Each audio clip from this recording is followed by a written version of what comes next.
Vamos a avanzar ya en los contenidos que nos presenta Fabrice Ayash, ¿no? Ya conocido para nosotros, en este texto de reciente, al menos publicación en español, de hecho, al menos hasta donde esté, es el último libro que ha escrito como tal, que se llama Resurrección, experiencia de vida en Cristo resucitado.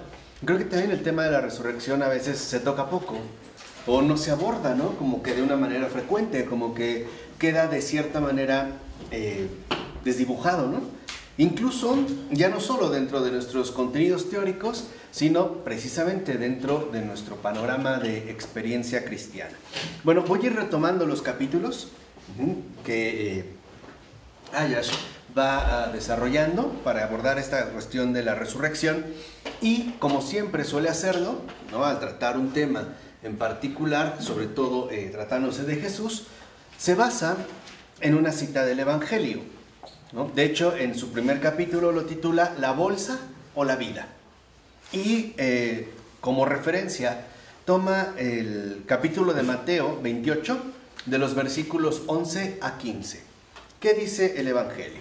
Dice: algunos de la guardia fueron a la ciudad y comunicaron a los sumos sacerdotes todo lo ocurrido. Ellos, reunidos con los ancianos, llegaron a un acuerdo y dieron a los soldados una fuerte suma, encargándoles: decid que sus discípulos fueron de noche y robaron el cuerpo mientras vosotros dormíais. Y si esto llega a oídos del gobernador, nosotros nos lo ganaremos y os sacaremos de apuros. Ellos entonces tomaron el dinero y obraron conforme a las instrucciones. Y esta historia se ha ido difundiendo entre los judíos hasta hoy, ¿no? Eso es lo que menciona, digamos, el Evangelio de Mateo. Ahora, comienza diciendo Ayash algo también muy llamativo. Dice: casi siempre se evocan o se hace mención de los 30 denarios que recibió Judas Iscariote. Pero casi nunca se menciona la fuerte suma de estos soldados que han sido corrompidos. Dice: también recibieron una fuerte suma. De hecho, el texto griego no dice precisamente una fuerte suma, sino suficientes monedas de plata. No dice cuántas, pero dice que fueron suficientes monedas de plata. O sea, se está hablando de una cantidad grande, ¿no? No es ahí cualquier cosa. Dice: ahora, ¿cuál de estos dos acuerdos monetarios es más grave? ¿Cuál de estos dos acuerdos monetarios es más grave? ¿El que lleva a Cristo a la cruz o el que pretende anular su gloria de resurrección? ¿Cuál es, dice Ayash, más grave? Dice: de entrada, ¿no pareciera que el segundo es mucho más extremo que el primero? O sea, la negación, en pocas palabras, de la resurrección. Dice: incluso no manifiesta en este caso el dinero un mayor poder de fascinación, ¿no? Cuando pretende traicionar a un resucitado y no solamente a un mortal.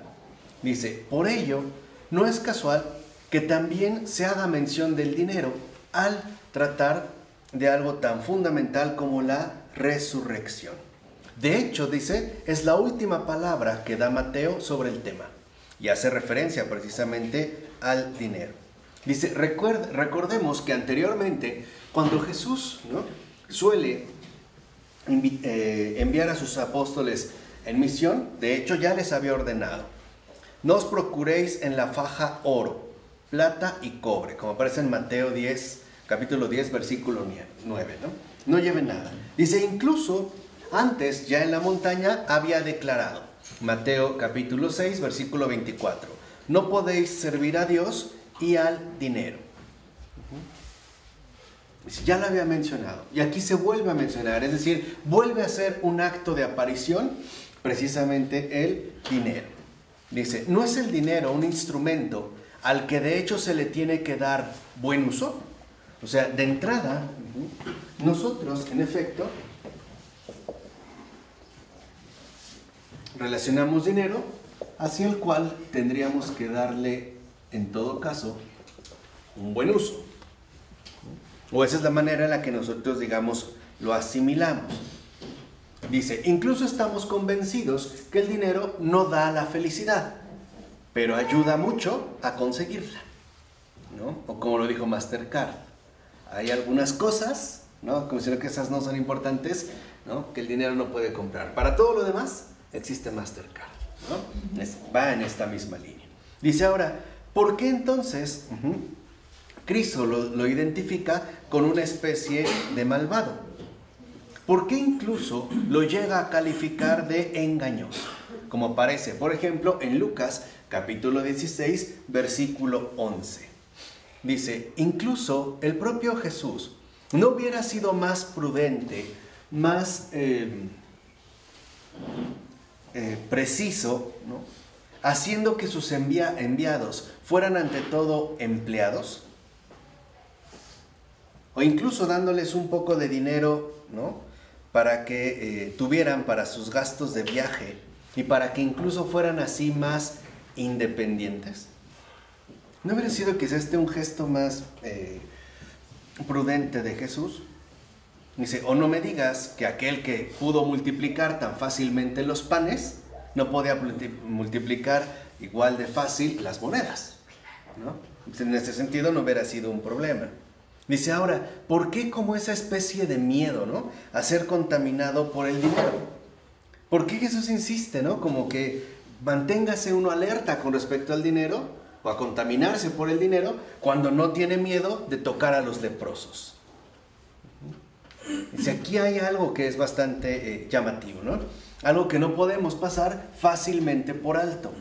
Dice, incluso es una suerte, que miembros de la iglesia hayan hecho progresos en ese terreno. O sea, que por lo menos se hayan tratado de mantener a distancia del dinero y más bien acercarse con los leprosos, o por lo menos, ¿no? Con los desechos. Dice, ahora, no hay que tener medios para que podamos predicar que Dios es grande. O sea, en pocas palabras, ¿qué no en realidad se necesita dinero para llevar a cabo la evangelización? Dice, y sin embargo, en el pasaje que acabamos nosotros de mencionar, esa fuerte suma corresponde a algo en concreto. ¿A qué corresponde esa fuerte suma? El rechazo de la resurrección. Y eso es lo que Jesús alerta.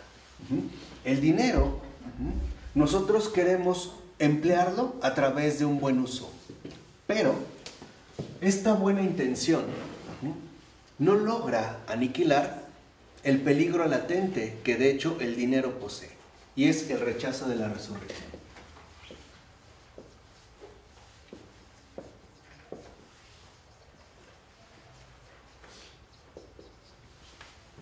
Ese sería, digamos, como el peligro mayor. Ese es justamente de aquello que el Señor nos quiere prevenir. Este rechazo de la resurrección.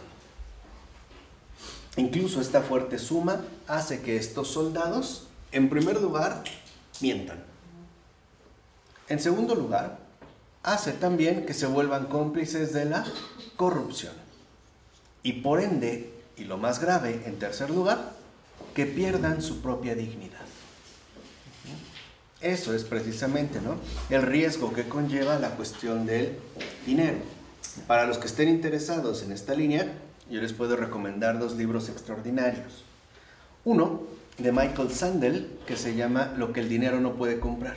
Es un filósofo contemporáneo que aborda este tema precisamente, ¿no?, dándonos cuenta cómo hay cosas que en efecto no pueden ser compradas, porque en cuanto son sumidas, por así decirlo, a la lógica monetaria del dinero, se desvalorizan por completo, es decir, se corrompen, ¿no? Y entonces él va explicando, en base a circunstancias ordinarias de vida, cómo hay situaciones en las que quizá puede darse un buen uso, pero definitivamente, por ejemplo, al tratarse de la resurrección o de la salvación, el hecho de que intervenga el dinero corrompe por completo el gesto, ¿no?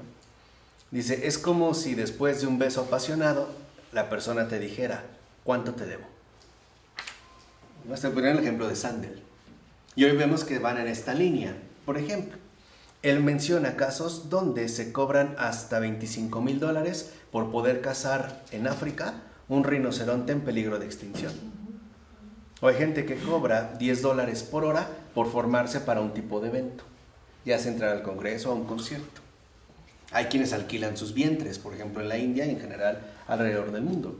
Y hay una página de internet que se especializa en ofrecer disculpas por ti. Sí, en serio. Si por ejemplo yo ofendí a mi esposa, contrato este servicio para que ellos se disculpen en mi nombre. E incluso le lleven flores o depende, ¿no? Lo que yo quiera gastar. Es en serio. Esto lo menciona igual Sandel. El otro libro es de Marcel Hafner y él habla de el precio de la verdad. El don, el dinero, filosofía. Don, dinero y filosofía. De esto no les puedo hablar más porque lo acabo de empezar a leer hoy. Pero viene como muy a cuento. ¿Sí? Sí, viene como bueno. Pero bueno, más o menos leí la introducción y creo que ya vi el precio de la verdad, ¿no?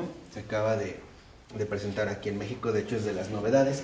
Y por lo menos entiendo la línea en la que va, en recuperar esta capacidad del don gratuito, de un reconocimiento mutuo, que no coincide precisamente con la lógica del dinero. Incluso por mencionar lo primero, que hoy pude leer, no sé, las primeras quizá 80, 90 páginas, un ratito en la mañana, menciona el caso de Sócrates. Y viene muy a colación a este sentido. Porque Sócrates, cuando es llevado a juicio, finalmente, ¿no?, con falsas acusaciones, también muchas veces los falsos testigos se prestan a la corrupción del dinero, hasta la actualidad. Y es curioso que Sócrates dice lo siguiente: creo que puedo presentar el testigo para comprobar que digo la verdad, mi pobreza. Y sí, en los tiempos de Sócrates, de hecho, los que se consideraban sabios eran los sofistas. Y los sofistas se caracterizaban ante todo por la capacidad o habilidad que tenían para distorsionar el discurso y por lo tanto no asumir ningún tipo de compromiso con la verdad, sino decir una cosa y después otra. Pero lo fundamental es que cobraban por esas enseñanzas. Sócrates justamente lo que hace es renunciar a ello, porque él, como él mismo lo confiesa, ¿no?, él simplemente ha seguido lo que el Dios le ha exigido. Y ojo, no dice Zeus o algún otro personaje de su mitología, simplemente habla del Dios, ¿no?, el Dios que lo ha enviado o que le ha hablado. Menciono esto porque aún así, dentro de los parámetros fundamentales, incluso de la filosofía que ha planteado Sócrates, hay como una especie de peligro latente con respecto al dinero, aún en esos casos. Aquí esto, digamos, se potencializa todavía mucho más porque está de por medio la cuestión de la resurrección. Entonces, dice Ayash, si nosotros nos fijamos, incluso en las enciclopedias, ellas mismas lo afirman. La moneda tiene 3 funciones. Básicamente son 3 funciones de la moneda. Primero, ser medida de valor, ¿no? Se asume como una medida de valor. Segunda, es una reserva de valor. Y principalmente es un medio de cambio, ¿no? Y esto creo que, sin que seamos necesariamente especialistas en economía, o mejor aún economistas, podemos entender la función que cumple la moneda, en esas digamos en su triple funcionalidad. Ahora, como medida de valor, ¿no?, que es como lo primero que se han destacado, sabemos que es una unidad de contabilidad que permite poner en la balanza cosas totalmente diferentes. O sea, el dinero uniformiza, ¿no? Eso es lo primero que quiero que vean. Uniformiza como medida de valor. Por ejemplo, cuando nosotros vamos al súper, compramos diversas cosas de muy diferente procedencia, pero lo podemos uniformizar a través de la cuenta que se da, ¿vale? Uniformiza, se pierde. Dice, así por ejemplo, todas las cosas, ¿no?, o acciones extrañas o diferentes entre sí de este mundo, gracias al dinero, se transforman o se convierten en cantidades precisas. Por ejemplo, dice, tantas conchas antes, o podemos pensar aquí, tantos granos de cacao. Y saben, ¿no?, la cultura mexica, su moneda más importante era el cacao, los granos del cacao. Dice, o ya en nuestros días recientes, tantos dólares o euros, ¿no? Son, digamos, como las monedas dominantes. Dice, y estas cantidades, a su vez, permiten que una vez que el dinero uniformiza, establece pautas de comparación. O sea, uniformiza, 2, neutraliza.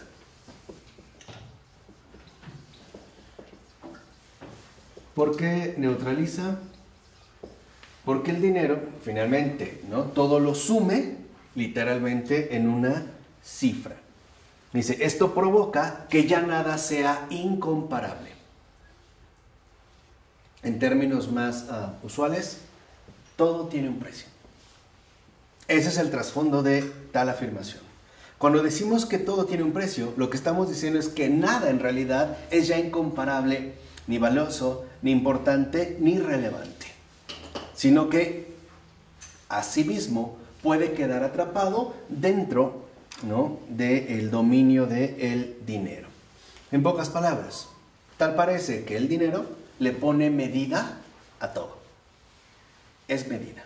Entonces, neutraliza y por lo tanto mide. Obviamente, según sus medidas. O sea, según sus cifras.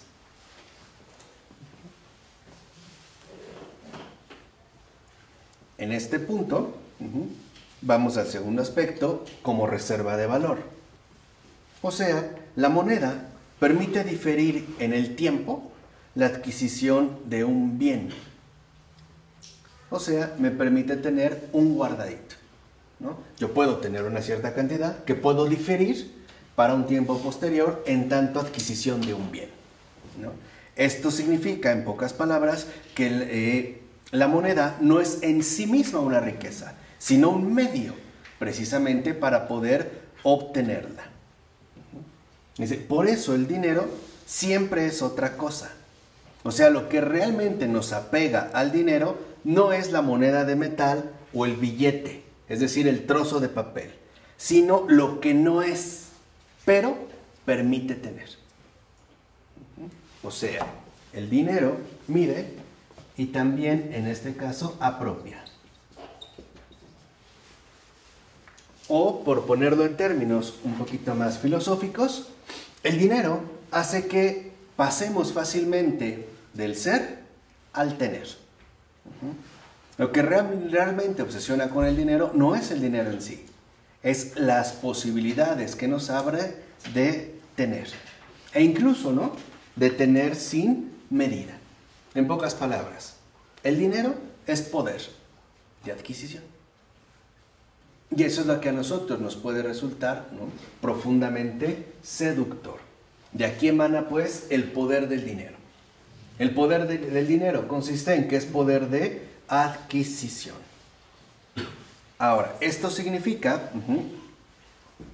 dice Ayash, ese poder de adquisición precisamente nos aporta inmediatamente algo. Aunque tengamos que diferir la adquisición de ese bien, por ejemplo, mientras ahorro, o de aquí en lo que me alcanza, o de aquí en lo que ha completo, nos hace soñar. Ese mismo poder de adquisición. Dice, por ejemplo, nos hace soñar en todo aquello que podemos adquirir, ¿no?, llegado su momento. Es decir, un tiempo después. Ese bonito abrigo, esas botas increíbles, las vacaciones en familia, ese masaje tántrico, el último smartphone o la más reciente tableta, etc. Dice, por eso el dinero, en tanto poder de adquisición, nos traslada a un futuro impredecible con el cual de hecho ya soñamos. Y que solamente el dinero nos promete adquirir. O que solo podremos adquirir a través precisamente del dinero. De otra manera, si tienes dinero es tuyo. Si no, no lo tendrás. Aquí es donde incluso el tener se somete al dinero. Dice, por eso la avaricia se transforma en una fijación. La avaricia, dice, es ese sueño con los ojos abiertos, pero la mano en el bolsillo contando a ver si le alcanza o no le alcanza. se vuelve en este sentido una fijación.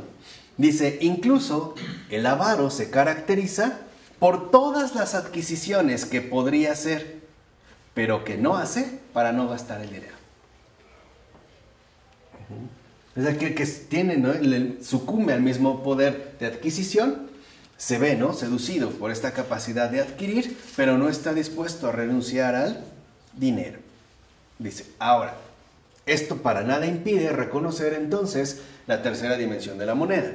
Es, dijimos también, un medio de intercambio. Dice, si quisiéramos nosotros tener de qué vivir un año, cediendo para ese tiempo el uso de nuestra casa, sería necesario, por ejemplo, que el panadero, el carnicero, el frutero, el subjefe de la tienda de ropa, el revendedor de Apple, etcétera, pudieran venir, ¿no?, por turnos a visitarnos o simultáneamente tenerlos, digamos, como en acceso. Dice, en pocas palabras, lo que tendríamos que hacer es, a final de cuentas, cambiar el dinero por los bienes que nos ofrecen, pero sobre todo por sus servicios. Haría, digamos, aquí como un intercambio. Dice, así lo que podemos ver es que este medio de intercambio en realidad es más que un medio. Tiene la tendencia a intercambiar el valor de uso contra el valor de cambio en sí mismo. En pocas palabras, tiende a convertirlo todo en mercancías, o sea, en cosas. Y esto es obvio desde aquí. Impone su medida y para el dinero todo queda sometido a su yugo, o sea, el dinero cosifica. Volvemos a insistir en lo que mencionamos, ¿no? Todo tiene un precio. Es eso, para el dinero todo puede ser finalmente reducido a una cosa, o en términos más precisos, a una simple mercancía. Dice, de aquí entonces, lo que vemos es que el dinero nos promete tenerlo todo. Y por lo tanto, parece que el dinero en realidad no solo nos ofrece tener o adquirir, sino que ante todo el dinero nos pone a su servicio. Para poder adquirir lo que el dinero, ¿no?, me promete, necesito entregarle prácticamente mi vida. Exacto. Dice, aquí entonces lo que vemos, aquí aparece lo más curioso. Estas tres funciones, ¿se acuerdan cuáles eran? Medida de valor, reserva de valor y finalmente medio de cambio. Dice, aquí aparece lo más curioso. ¿Qué creen? Estas tres funciones, ¿les quedaron claras? Bueno. ¿Cuál es la primera, perdón? Medida de valor, reserva de valor y principalmente medio de cambio, ¿no? Fíjense. Dice, aquí está lo más curioso. Estas tres funciones que acabamos de mencionar corresponden, como por casualidad, a las tres virtudes teologales: la fe, la esperanza y la caridad. El dinero es una especie de competencia antitrinitaria.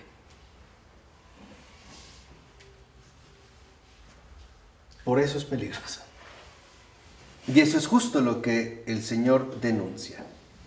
Dice, mira, velo, donde la fe nos hace considerar a todo ser como una criatura amada por el Eterno, el dinero, en tanto medida de valor, nos hace estimarlo como un mero artículo con tarifa. O sea, la fe valúa, en el sentido de que reconoce el valor que aquello tiene. El dinero, por el contrario, devalúa. Lo convierte en un simple artículo con precio. O sea, le pone la medida que él asigna. Dice, allí donde la esperanza nos abre a lo inesperado de la bienaventuranza, es decir, a la acción sorprendente de la providencia, el dinero, en cuanto reserva de valor, nos garantiza el acceso seguro a las ofertas del centro comercial. Allí, pues, donde la caridad lleva a la comunión de las personas, el dinero, en tanto medio de intercambio, más bien fomenta la circulación de mercancías.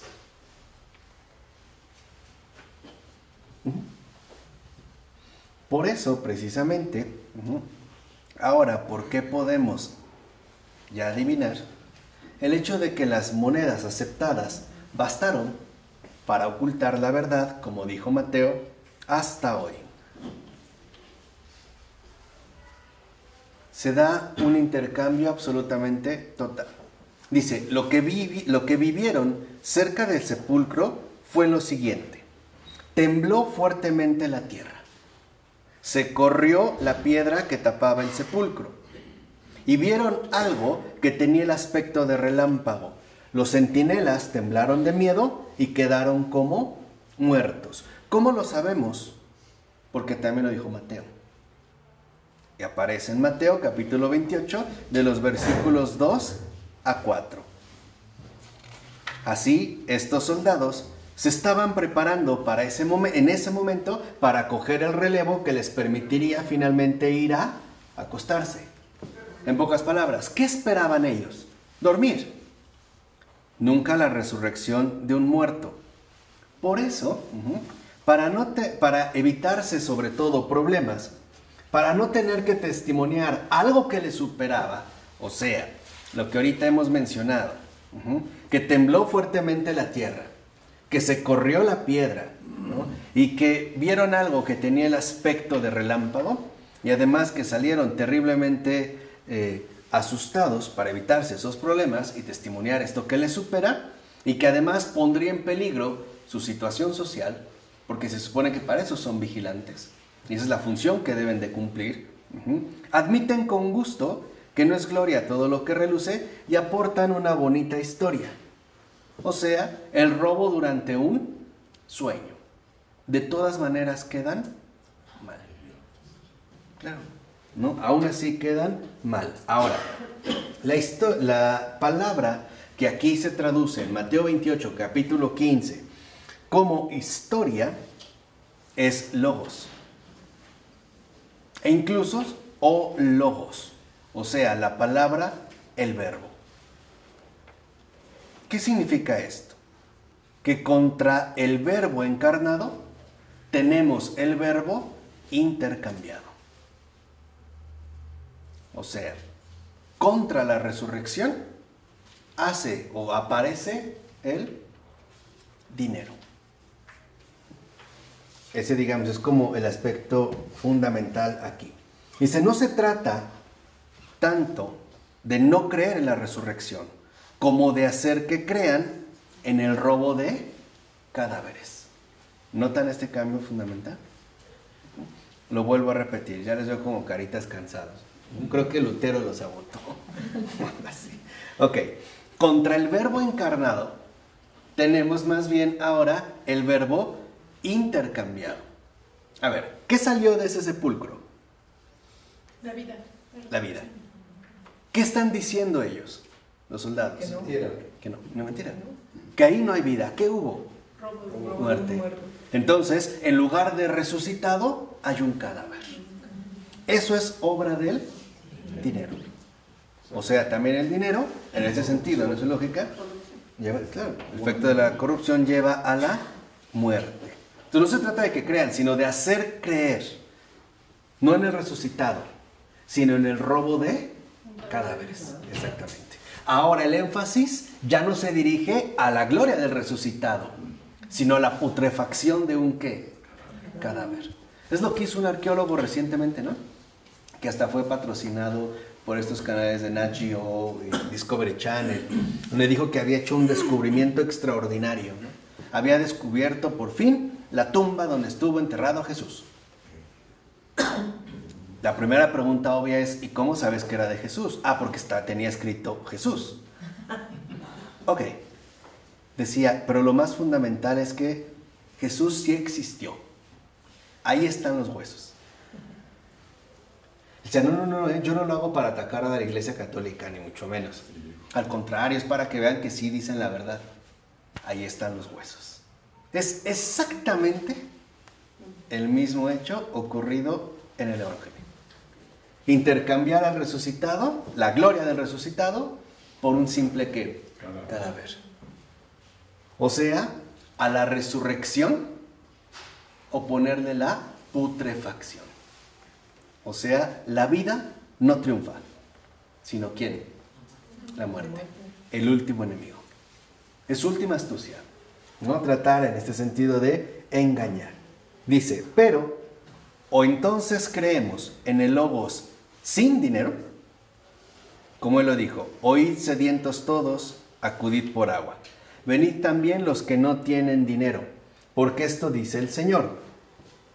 Por nada fuisteis vendidos, sin precio seréis rescatados. Está citando el libro del profeta Isaías, capítulo 55, versículo 1, y capítulo 52, versículo 3. O creemos y nos esforzamos por hacer que crean con el logos del dinero. Por ejemplo, cita Isaías, capítulo 46, versículo 6. Hay quienes dilapidan el oro de su bolsa y pesan plata en la balanza. Pagan a un orfebre para que les haga un dios. Se postra y lo adoran. ¿Qué es lo fundamental? Este logos del dinero tiene la ventaja de que es cuantificable, sobre todo cuantificador.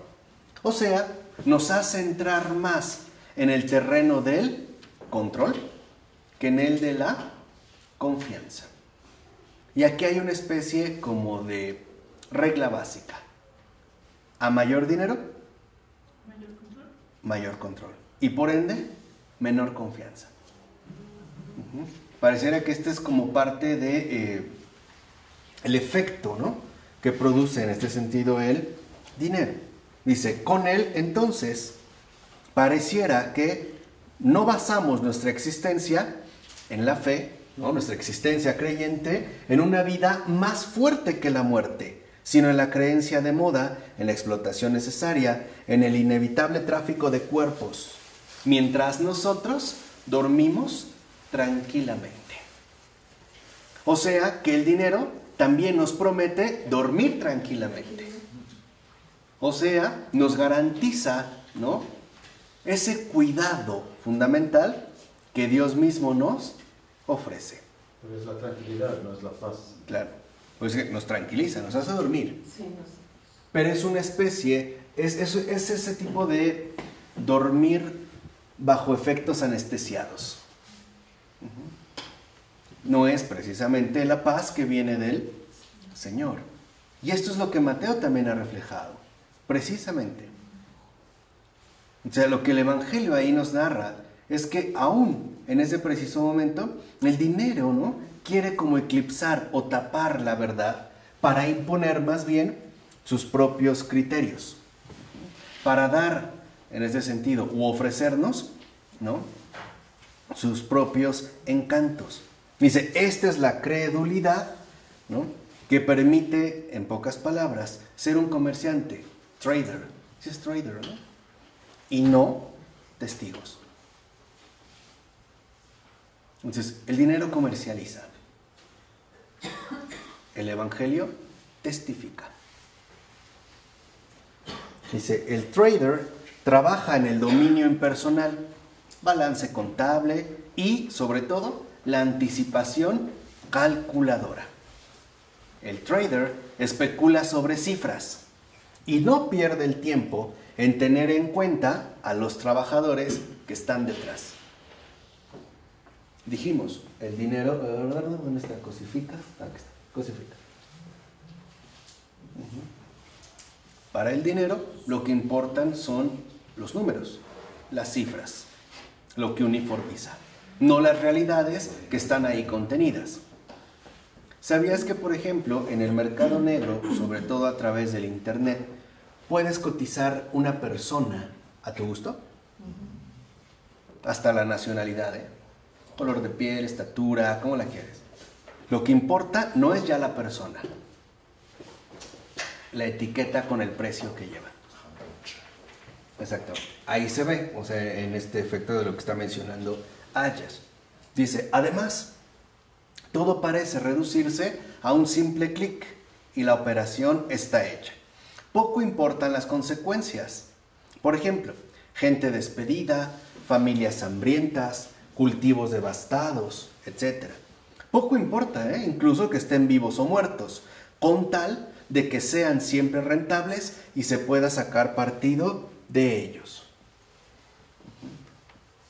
Por eso, el dinero construye fortuna. Y aquí quiero hacer como una especie de paréntesis.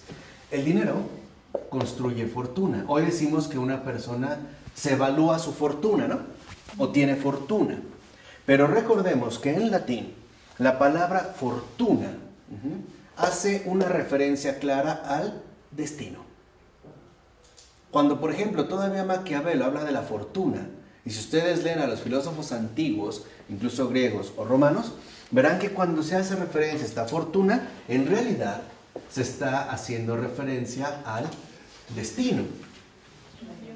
Es la diosa de la fortuna. Claro, ¿no?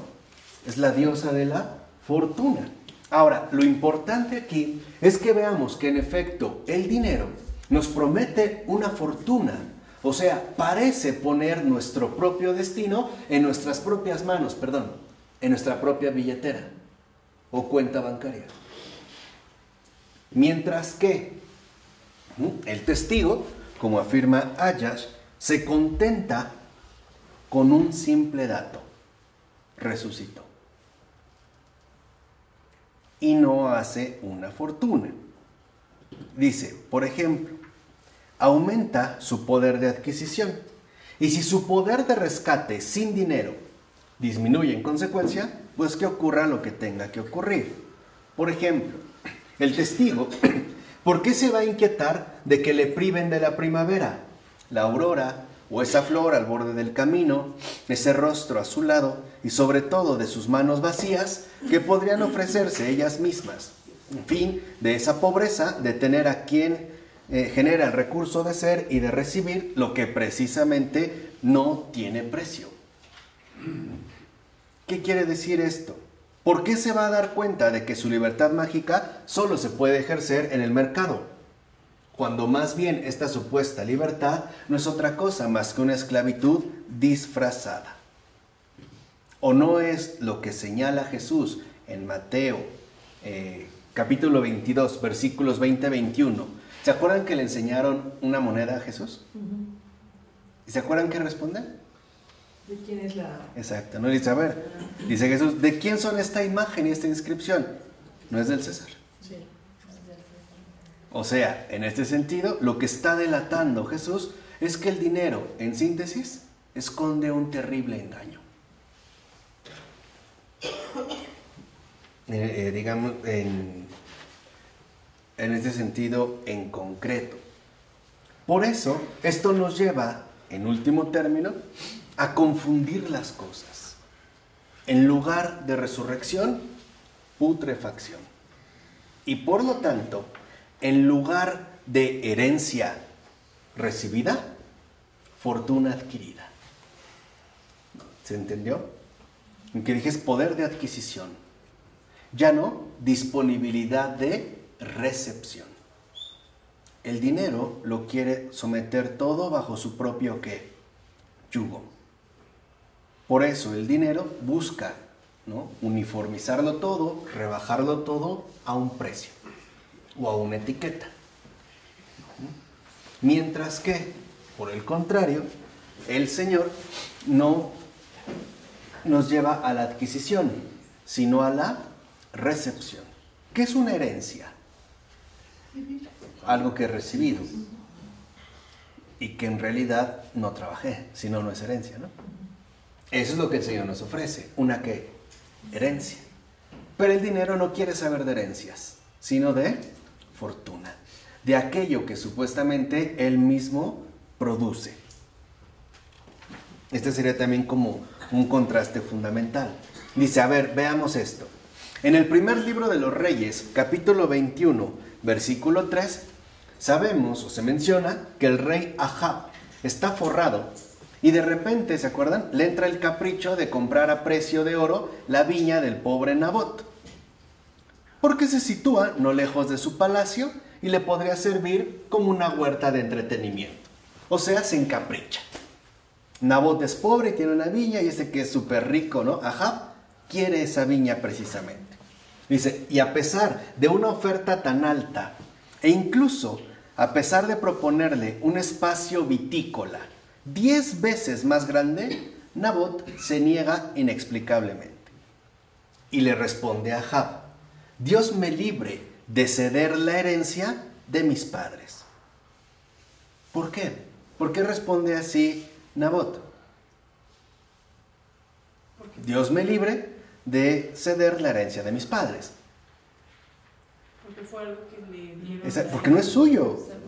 Es decir, la herencia no se apropia, se recibe. Y sabe siempre con el reconocimiento de que no es algo tuyo, sino que siempre es algo dado. O sea, es don. Es un don. Ahora, su viña es pequeña. No tiene la extensión que Ahab le ofrece del otro terreno, pero es suya en el sentido de que le ha sido dada. Y eso ya no como mercancía intercambiable, sino como algo que pertenece, de hecho, a su historia. Y por lo tanto a su identidad.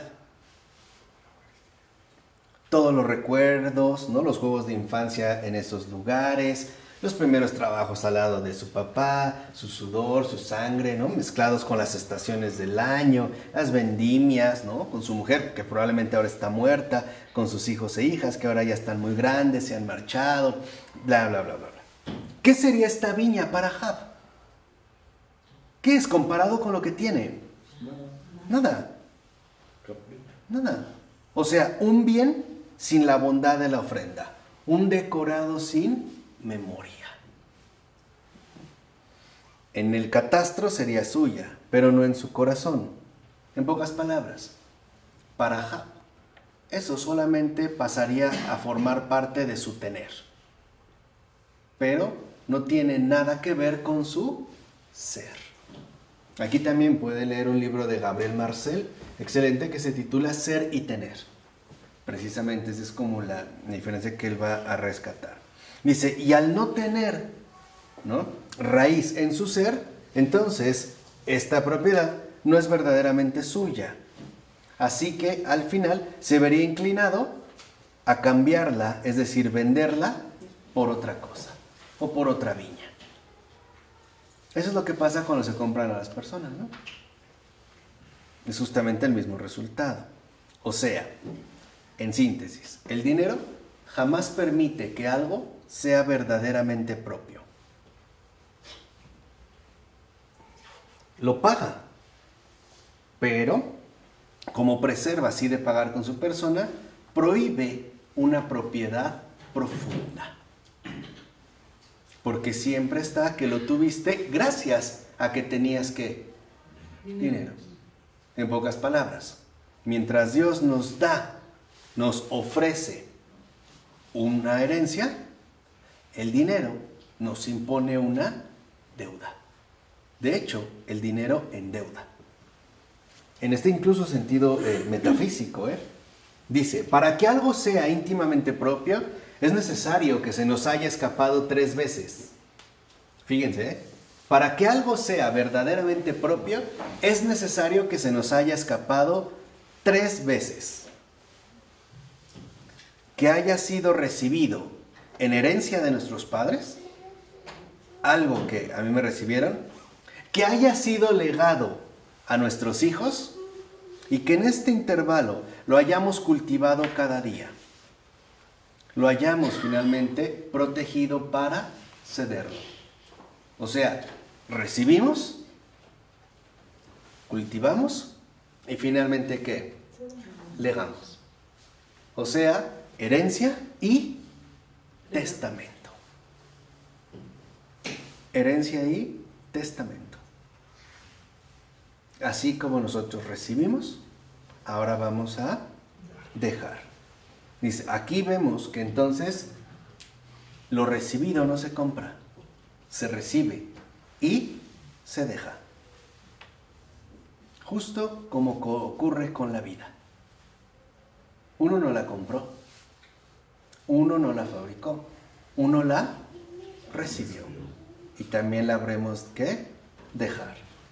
Por eso, solo es verdaderamente nuestra esta vida si la hemos recibido como hijos. O sea, si reconocemos quién nos la dio. O sea, Dios. Y la damos a continuación como padres porque hemos justamente creído en ella y la hemos cultivado. O sea, la damos nuestra propia vida a los demás. Mi herencia, a su vez, se transforma en un ¿qué? Testamento, en una donación, en un don. Dice, por ello es que nosotros no podemos perder de vista cómo hay una especie, ¿no?, de enfrentamiento cara a cara entre la resurrección y el dinero. El dinero causa una deuda, y por lo tanto esclaviza, mientras que la resurrección libera, elimina las deudas y nos llena finalmente de una herencia eterna. ¿Vamos? Vamos a dejar hasta aquí. En nombre del Padre, del Hijo, del Espíritu Santo. Amén.